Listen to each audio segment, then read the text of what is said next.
YouTube, welcome to another video. Waterworks V here, and today I got 10 tips for the NBA 2K24 rec to help you guys find success, get more wins, and get on that grind, because you guys know how hard it is to rank up in all facets, whether it's season level or just a general level, rep level system that they have in 2K24. I want to help you guys be good at it, because me personally, I think I'm pretty good at it. I think I'm pretty fast at ranking up, and I got a bunch of builds, so I know what to do, and I play solo rec as well. So it's not going to be just, oh, if you have a squad, do this. Oh, if you're solo, do this. People who have squad, solo, and do both can watch this video and take a lot of information from it. Before we get into that, I don't want to waste any more of y'all time. We're on the road to 1K. I'd appreciate it if you guys join me on that road to 1K by hitting the subscribe button, and let's get to it. Number one, first and foremost, make sure the build that you're using is rec certified. This could be basic, but the amount of people I see pull up to the rec with a 7'3" post scorer on no squads, shit turns into a 7'3" timeout threat real quick. These randoms are not trying to watch you post up slowly, and similarly, you don't need free throw if you're going to be playing park, whereas if you're going to be in the rec, best believe free throw is the key. So the basic point is, just don't go to the rec with these builds that are not rec builds. Like post scores, yeah, it's gonna be tough if you go solo. As a post scorer, you can kind of make it work if your squad understands you're a post scorer and you have a squad going with you, but solo, definitely don't bring a post scorer, because you might have one good game, but you're gonna have 9 games where you get timeout button called on you every time. You're gonna have 5 games where you're getting double teamed every time. You're gonna have 7 games where you get triple teamed every time, and it's not gonna be a fun time. Second point, understand who you're playing with. If you're a solo rec player like I often am, you need to make a build that can essentially fit with anyone. What do I mean? These are spot up shooters, defenders, centers, and pass first point guards. This is super key, because if you're trying to rock out with your favorite LeBron build at the small forward position, you'll likely not get the ball, you'll likely not get touches, and you'll be in the inbounder spot or spot up, so you won't have a good time. Whereas if you make a point guard that's a pass first, you'll obviously get the ball, because duh, you're the point guard, and get your teammates involved, which makes them more inclined to not quit / not call timeouts on you, and you guys can win. And what does winning do? It gives you the most rep. If you're playing with your IRLs, the same thing, but to a lesser extent. Instead of making sure you're adaptable to any lineup, you want to make sure your build is specific to who you're playing with. If you need some actually good rec builds, I got y'all. Check my channel, because I got some heat. And again, if you haven't already, hit that subscribe button. Next, number 3, switch up your defense every quarter. This is what I don't hear people talking about a lot, but me and my squad do this, and we win a ton of games. What do I mean by this?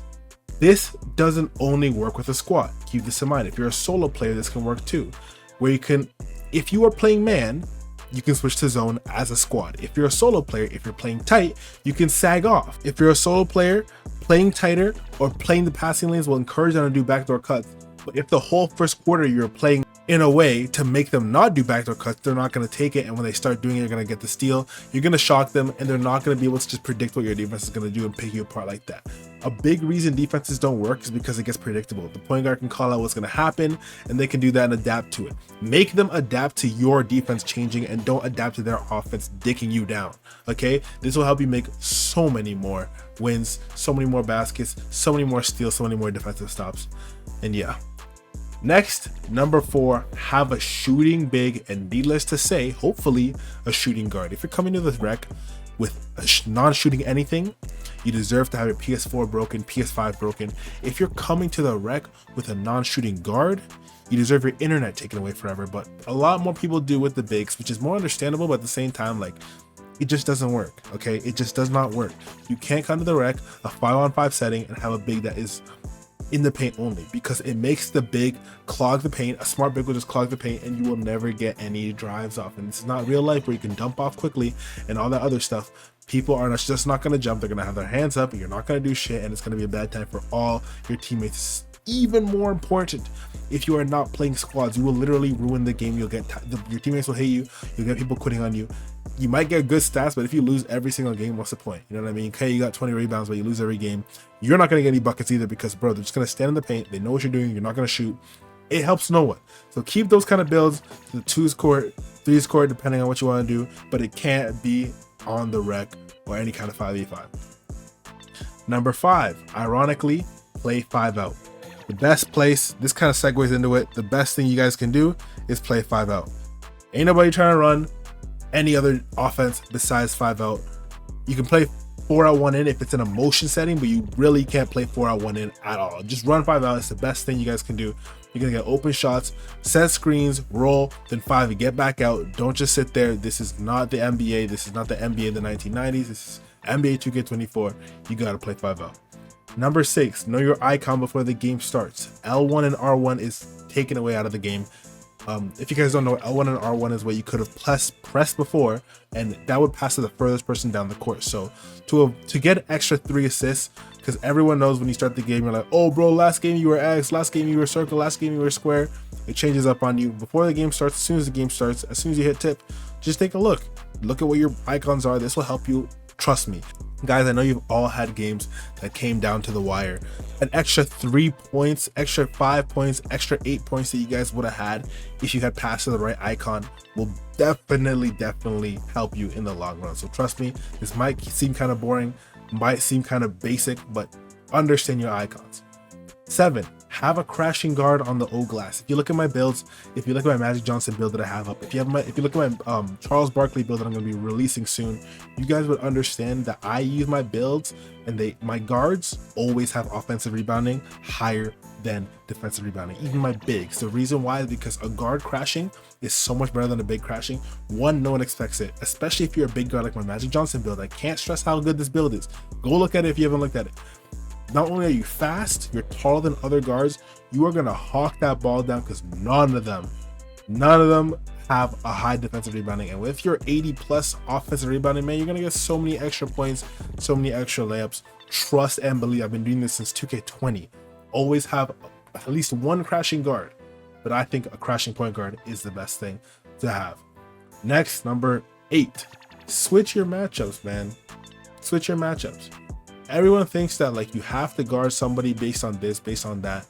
If somebody's not scoring and you have a terrible defender, even if he's 6'1" and the other guy who's not scoring is 7 feet tall and he's not in the paint, he's just standing corner, just let him guard him. He's not scoring either way. Now you can put your better defender on the point guard. A lot of people don't realize this. A lot of people don't understand. You can just switch matchups and find much better success if you're playing man. Number 9, get your overalls up, guys. This year 2K is tied into badges and builds are less jam-packed with attributes at 90. You won't have a lot of your badges if you're not close to at least 96, 97 overall. You will not be as good. It's a very obvious difference. Last year, I feel like I could make a build, get it to 90 and literally rock out with it and have no issues. But I feel like every build I make this year literally needs to get to 95 to get to its true potential at least, let alone get higher than that to be really dominant. Like my Magic Johnson build is very good at 90, as you guys can see, but like at 99, that build's gonna be like, I feel bad for people in the rec I'm gonna be facing, right? So just keep that in mind when you guys go to the rec. And yeah. Last but certainly not least, this one, I think a lot of people actually don't even realize they're unintentionally not doing this, but play to win. Play to win, man. And you might think, oh my god, we all play to win, blah blah blah, but how many people do you see complaining about, oh I didn't get the ball or blah blah blah? Bro, if you won the game, you won the game. Worry about winning the game unless you're level 40 and max rep, then I guess you wouldn't really care. Maybe you want a performance, or if you're a YouTuber like me, you kind of need a performance as well. But if you're getting carried and a guy's dropping 30 points and you're getting like 2 points, 3 points, 5 points, bro, you're winning the game with the bottom line. Now, if you're losing the game and you're getting 3 points, you're not getting the ball, okay. But I see too many people on the rec court not getting the ball, especially in no squads, and getting upset. Like, bro, we're up 30. Now you're going to stand out of bounds and let them come back. So not only do you not get the ball, we lose the game and you get way less rep. We're all trying to rep up. We all have that common goal. So if you need to take a back seat, definitely do that. And that's why I told you guys, you need to have a build that fits in with anything, because you'll get the ball more. And even if you're not getting the ball, if you're a defender, you can get rebounds, you can defend and get rep that way. Scoring doesn't give you the most rep. Nothing gives you more rep than winning. So winning is the most important thing. And with that being said, that's 10 tips for the NBA 2K24 rec. If you guys enjoyed this video, let me know in the comments. If you guys want more videos like these 10 tips, these countdowns, these kind of videos, let me know as well. I got a new build coming soon in the rec, and of course it's going to be specifically tailored to my style of play in the rec, and so you guys can win just like I am. And yeah, peace out, y'all.